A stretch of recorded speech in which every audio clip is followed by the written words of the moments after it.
Почитувани граѓани, почитувани медиуми. Повторно се наоѓаме пред една од најнекредибилните институции во државата, институцијата со никаква доверба кај граѓаните, тоа е јавното обвинителство. После цела недела од најголемиот скандал кој го потресе обвинителството, ние се уште од никого не видовме да сноси никаква одговорност. Се уште не знаеме ниту кои обвинители се прислушувани, ниту со кого се водени тие разговори, ниту дали во разговорите има индиции за криминал. Јавноста се уште не знае колку разговори се снимени, кој ги чува и има ли копии од истите разговори. Дали сега службите ги бришат логовите од централата. Дали снимените приватни службени разговори на обвинителите служат за уцени. Дали ова е причината за молкот во јавното обвинителство. Срамот кој во моментов го трпи оваа институција позади мене покажува само во каква состојба ни се наоѓа судството и обвинителството во Република Македонија, каде што, како што знаеме и самите, нема ниту правда, нема ниту правдина. Тоа досега го видовме преку најеклантантниот пример кога Зоран Заев беше амнестиран за земањето подкуп од 200.000 евра.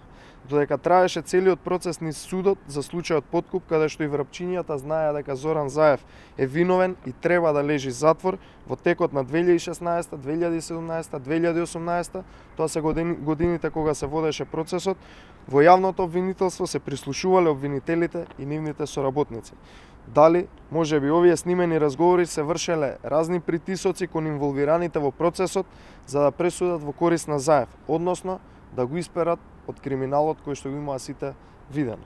Да не ги споменувам тука и другите случаи на лица од СДСМ, како што е градоначалникот Боро Малборо и останатите кои добија пресуди во нивна корист и бевме сведоци на преседан во правниот систем. Јавно ве повикувам и ве прашувам вас, обвинителите од јавното обвинителство, зошто се плашите и го одмолчувате скандалот каде што лично вие сте прислушувани и сте мета на напад? Дали некој ве оценува со снимените разговори да молчите и да не ја барате правдата, кој ги нарушил вашите професионални и човечки права? Почитувани, оставки од сите инволвирани во овој скандал мора да има и тоа мора да има веднаш. Не може да молчат сите и да се однесуваат како ништо да не се случило, а ни се случи скандал од огромни размери кој може да ја поремети оската на движење на општеството доколку се обелодени во целост онака како што треба.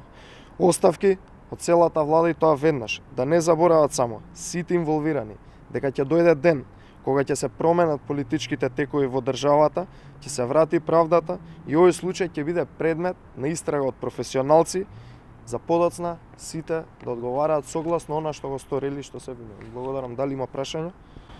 Да, дали ќе ги поддржите измените во законот за специјално јавно обвинителство за овој орган да може да гони високи државни функционери?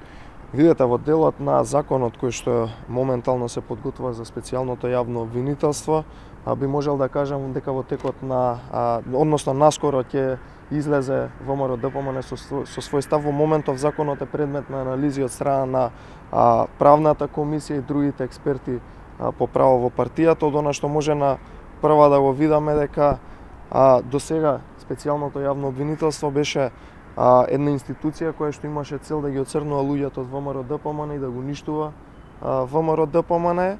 И со новиот закон на прва што може да погледнаме, не знам всушност после зошто би постоело јавното обвинителство. Меѓутоа, како што реков, во наредниот период кога ќе излезат анализите од нашите правни експерти, ќе го дадеме нашиот став во јавноста. И како го коментирате признавањето на претседателот Иванов дека неговиот секретар Борис Јосифовски бил во партијата во 20 Видете, лично јас Борис Јосифовски не сум го видел тогаш во седиштето на ВМРО ДПМН, меѓутоа од она што можам да го потврдам дека Борис Јосифовски е долгогодишен член на ВМРО ДПМН и уште од структурите на Унијата на млади сили како нејзин генерален секретар, тоа е можеби пред повеќе од 15 на години, така да не гледам причина зошто не би можел кога сака да дојде во неговата матична партија. Тоа е тоа. Други прашања? Благодарам.